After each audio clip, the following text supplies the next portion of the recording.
Hey everybody, this is Matt coming to you again from Spur, Texas, here in this lovely town we call the international headquarters for Broke Rednecks. Now, we've had some requests for a certain type of video because there are a lot of new gun owners out there. And as much as all the videos, ours and everybody else, talk about firearms, we don't often just cover basic firearm safety. So this is going to be a short video, but it's going to talk about some basic firearm safety. As it applies to this conversation, there are 3 basic rules you need to know, and we're going to go down in order and explain them a little bit. The first, which is absolutely the most important for anybody that's around firearms, but especially for a new gun owner, or anybody new to shooting at all, is to treat every single firearm as if it's loaded. Even if you think it's not, even if you know it's not, assume before you mess with it that it's loaded. This, in my hands, is a Smith & Wesson SD-40. It's Travis's concealed carry gun, good little gun. Now, because we assume it's loaded, I'm going to unload it. The way I do that is by pressing the clip release. It's on my side. Drop the magazine.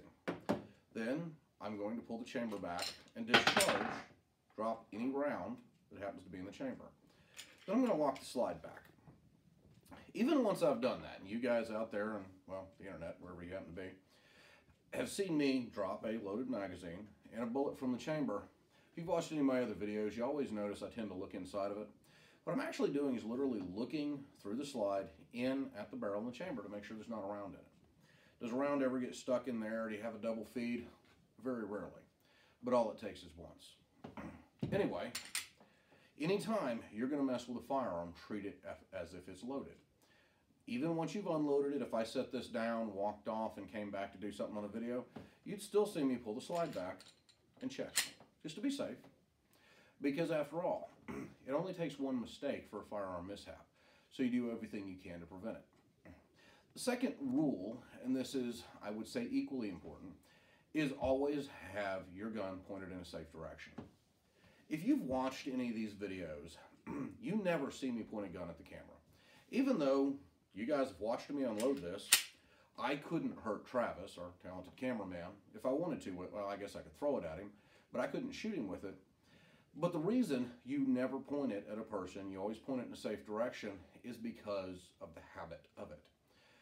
You always, unless you're at a range or pointing at a target, point it in some safe direction. To my left is a wall with some 1970s, I don't even know what kind of board that is. On it and the other side is another one. They're both brick.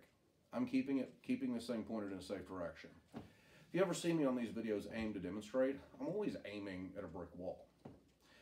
I'm aiming at something that would stop a bullet. It's not going to punch through. Not specifically because I think the gun is loaded, but because of the habit of it. Because there's a saying in law enforcement, you do as you've trained. If I train to keep my gun pointed in a safe direction when it's unloaded, when I'm doing some training like we're doing here, then I'm going to have it pointed in a safe direction when it is loaded. I'm not going to make those mistakes. Because most firearm accidents are not the result of a single mistake. They're usually 2 or 3 mistakes in a row. For example, if I were making this video and pointed the gun at the iPad camera to make a point and accidentally shot Travis, well, that would be a mistake. It would be multiple mistakes in a row. I would not have checked to make sure this weapon was unloaded before I started doing things in the video.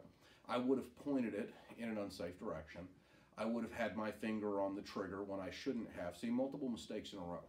If you eliminate any one of those mistakes, I don't point it at him. I make sure the gun's unloaded ahead of time. I keep my finger off the trigger. That type of thing would never happen.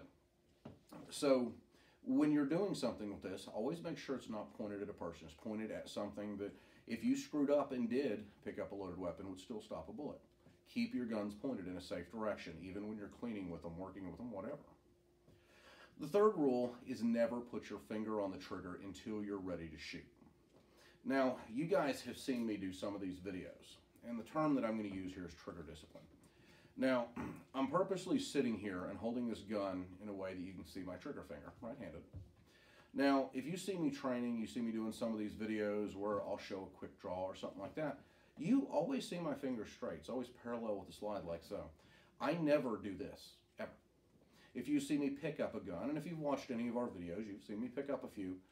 A lot of people, if they don't know any better, because I guess they watch it on TV or something, the natural instinct, even for people who have never touched a gun before, is to pick it up and put their finger on the trigger. That's something you never ever do.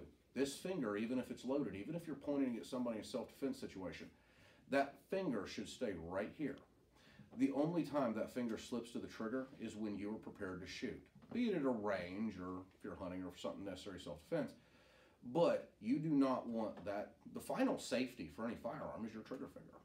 You want to make sure this finger is never here, that it's always here until that happy moment that you're going to pull the trigger.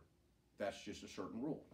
So anytime you're around guns, if you follow those 3 basic rules, treating every gun as if it's loaded, even now, you saw me unload it, it's pointed in a safe direction. I'm assuming that it's loaded. Always have your weapon pointed in a safe direction no matter what. Again, the muzzle, the place where the bullet comes out, is pointed at a 90-degree angle from anybody in this room, even though, again, you saw me unload it. And third, we never put our finger on the trigger. We hold it like this. We make a point to keep the trigger parallel. We always do that just to be safe. If you follow those 3 basic safety rules, you are going to prevent 99.99%, yes, that's a statistic I made up, but probably accurate, of all firearm accidents automatically. Now, those are the 3 basic range rules you're always going to see. So, I hope that they were a little bit helpful for those of y'all who are new shooters. If you have any questions, please feel free to hit us up in the comments or message us or whatever you want to do. Hit like, hit subscribe, and I hope to see you next time. Thank you.